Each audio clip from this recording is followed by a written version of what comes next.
But here's what else I hope you'll find here today, and that is inspiration. And who knows the mystery of inspiration? Why some people are inspired and some are not? You were inspired to get here, some were not. Who knows the mystery of that? I don't know. How come you made it? The rest of them didn't make it. We don't know what that mystery is. Some people turned it down. Some people said it costs too much. Some people said it's going to take too much time. Some people are too busy, right? A lot of different excuses why some are inspired to take advantage of something that comes to town. Others pass it up. We don't know the mystery to that. Here's what I call it: mysteries of the mind. And I just leave it at that. Some things I don't try to figure out. I take the simple approach now. Right? Some people do and some people don't. I mean, that's about as profound as my philosophy is.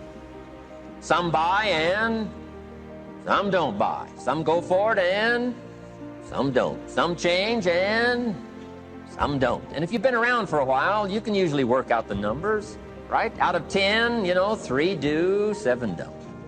Whatever business you're involved in, pretty soon you got this ratio going. The ones that do, the ones that don't. You say, well, why don't the ones that don't, how come they don't? We don't know. I just leave it as a mystery. I used to try to understand all that. I just take the simple approach now. The guy says, this happens to me, this happens to me, this goes wrong for me, and all this stuff goes wrong for me. How come all this stuff happens to me? I say, I don't know, beats me. The best I've been able to figure out is those kind of things always happen to people like you. I mean, right? That's the best I got. I don't know. I'm an amateur on this stuff. What do I know? So just take the simple approach, right? That's how it is. Who knows? Interesting story says the day the Christian church was started. Now, I'm an amateur on the Bible, but best account I can remember, the day the Christian church was started, a magnificent sermon was preached. Great presentation. And if you're a student at all of good communication, it was one of the classic presentations of all times. The sermon, the first day the Christian church was started. And it said this sermon, this presentation was given to a multitude, meaning a lot of people. But it was interesting, as the account gives us, the record, it says, when the sermon was finished, there was a variety of reaction to the same sermon. Isn't that fascinating? I find it fascinating. It said some that heard this presentation were perplexed. And I read the presentation, it sounded pretty straightforward to me. Said, why would somebody be perplexed with a good, sincere, straightforward presentation? Best answer I've got. They are the perplexed. I mean, what other explanation is there? It doesn't matter who's preaching. Right? It said some that heard this presentation mocked and laughed, made fun of the presentation. I thought, hey, this looks pretty sincere to me. If you give a sincere, honest presentation, why would somebody mock and laugh? Easy explanation. They are the mockers and the laughers. What else would you expect them to do? Right? I used to try to straighten all that out, say, well, they shouldn't do that. I don't do that anymore. I've got peace of mind now. I can sleep like a baby, not try to straighten all this stuff out. I used to be so naive. I used to say, well, liars shouldn't lie. See, how naive can you be? Of course they're supposed to lie. That's why we call them liars. They lie. They lie. So I don't straighten this stuff out anymore. Anyway, it said some that heard this magnificent presentation didn't know what was going on. And they're usually easy to spot. They're usually saying, what's going on, right? I mean, they don't know what's going on. But interesting, right? A variety of reaction to the same sincere, honest presentation. Now, it also says, in wrapping it up, some that heard the presentation believed. And I think that's who the speaker was looking for, the believers. Interesting. Now, it said the number of believers was about 3,000. So, pretty good first day. 3,000. I've had some first days, but I never had 3,000.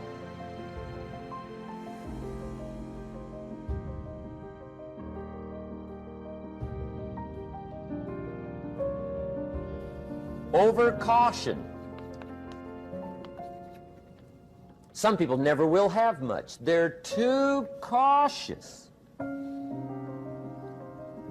Now, you can also be too reckless, but you can also be too cautious. This is called the timid approach to life. And my caution was always the risk. Risk used to drive me right up the wall. I used to say, what if this happens? It's called the language of the poor. What if this happens? And on top of that, if this was to happen, look at the fix I'd be in. I better not try. I could always ace myself out. Then I'll tell you what changed my whole life when I finally discovered it's all risky. The minute you were born, it got risky. If you think trying is risky, wait till they hand you the bill for not trying. If you think investing is risky, wait till you get the tab for not investing. See, it's all risky. Getting married is risky. Having children is risky. Going into business is risky. Investing your money is risky. It's all risky. I'll tell you how risky life is. You're not going to get out alive. That's risky. The Englishman says, well, if that's the way it's going to work out, let's give it a go. Right, that's what it's for. Give it a go. Somebody says, yeah, but I'm looking for safety and security. Fine, then huddle in a corner. We'll cover you with a sheet, bring you 3 meals a day. And we'll protect you, feed you, look after you, care for you. We won't let anything happen to you, and you'll probably live to be 100. The guy said, well, yeah, I'd live to be 100. But what a way to live. Right. What a way to live, safe and secure. Don't ask for security. Ask for adventure. Better to live 30 years full of adventure than 100 years safe in the corner. And see, it's not important how long you live. What's important is how you live. Here's the next attitude disease. We're almost through with this motley list. In fact, we're almost through. Hang on. The next one is pessimism. Pessimism, the deadly disease of always looking on the bad side, the problem side, the difficult side, checking all the reasons why it can't be done. The poor pessimist leads an ugly life. He doesn't try to figure out what's right. He tries to figure out what's wrong. He doesn't look for virtue. He looks for faults. And when he finds them, he's delighted. How ugly. This is the poor guy who looks through the window, doesn't see the sunset. He sees the specks on the window.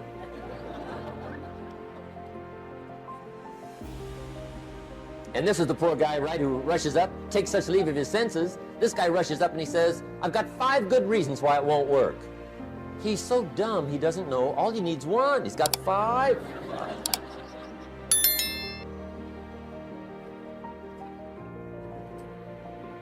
To the pessimist, the glass is always half empty.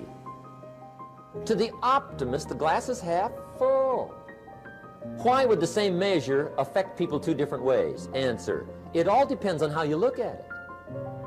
Our lives are mostly affected by the way we think things are, not the way they are. The way we think they are affects us most. There's a subject we don't have time to get into tonight called better thinking habits. One of the major things Shove taught me when I met him, he said, poor thinking habits keeps most people poor. Not poor working habits. Most people work hard, but they don't think hard. And Shove taught me that the mind is like a factory, a mental factory. And whatever you think about all day long pours ingredients into this mental factory. And that's what builds the economic, social, financial fabric of your life. He quoted me a Bible phrase that says, as you think, so you become. How awesome. When he talked about poor thinking habits, he had me. I used to start the day reading the morning newspaper. I mean, you can believe that or not. I'd get a cup of coffee and read the paper. I'd load up on wars and riots and murders and stabbings and killings and bank robberies and muggings and car wrecks and tragedies. I'd even read the back pages. I seem to like that stuff for some weird reason. I'd load up on all that, and then I'd start the day. You can imagine the kind of days I used to have. You walk around on your financial knees. They call you economic peewee.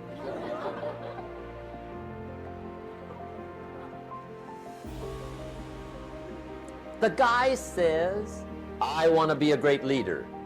Wonderful. The first thing we do is follow him to his house. When we get there, we walk in and check his library, number one. Somebody says, well, why check his library? The reason is because what a man reads pours massive ingredients into his mental factory, and the fabric of his life is built from those ingredients. You would not believe what some people have got in their house to read. You would not believe. One of the best dressed up words I know for a lot of it is trash. Can you imagine dumping a barrel of trash into this mental factory every day and coming out with a rich, dynamic, positive life? It can't be done. You might as well try making a cake with cement. The kids back in Danbury, Connecticut, high school, they're asking me questions one day. I'm talking to the kids. Kids got good questions these days.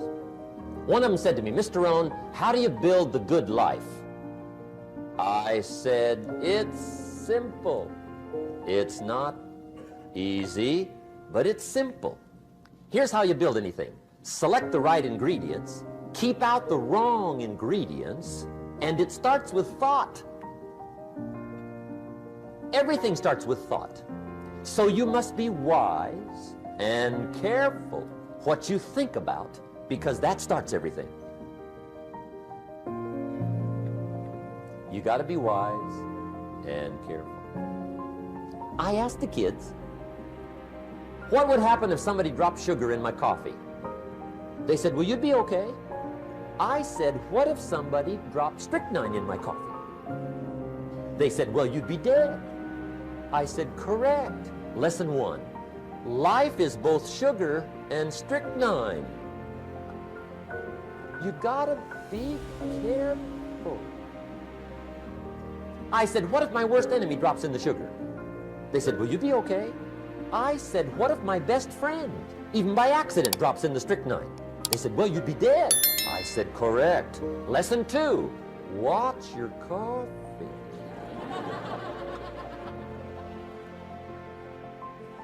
You got to be careful. See, it doesn't matter who hands you the bad stuff.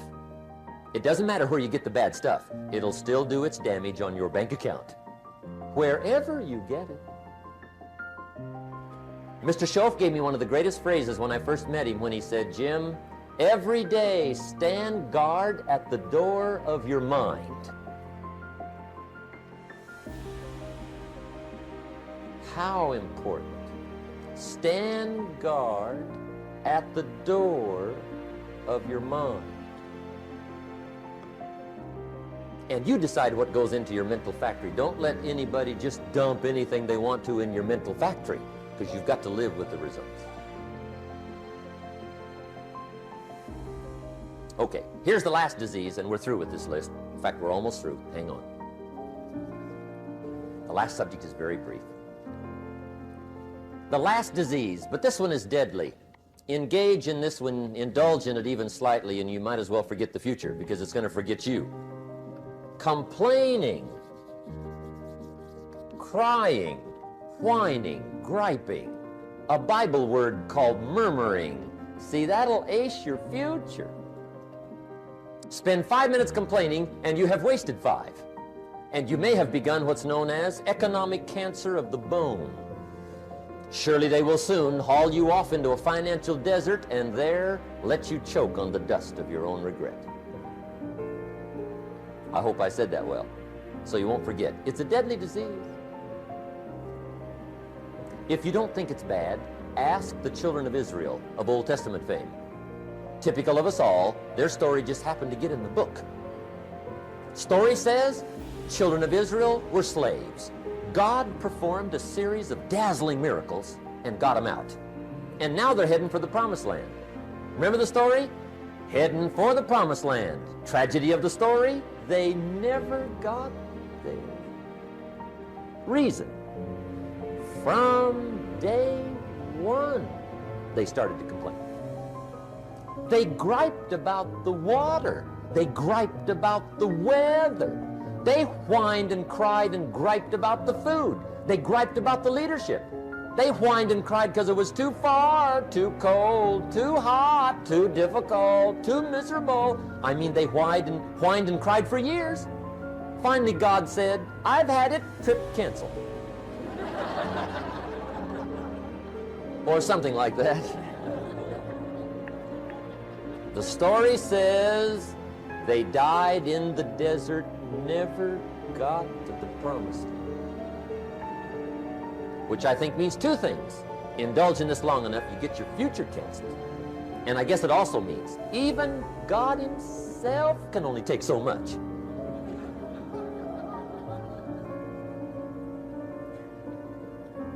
Okay. Just be on the lookout of the things that can destroy all the good you start. The war is on. And this evening, tomorrow, mentally, personally, socially, economically, you got to make sure you're winning the war. And this is part of it.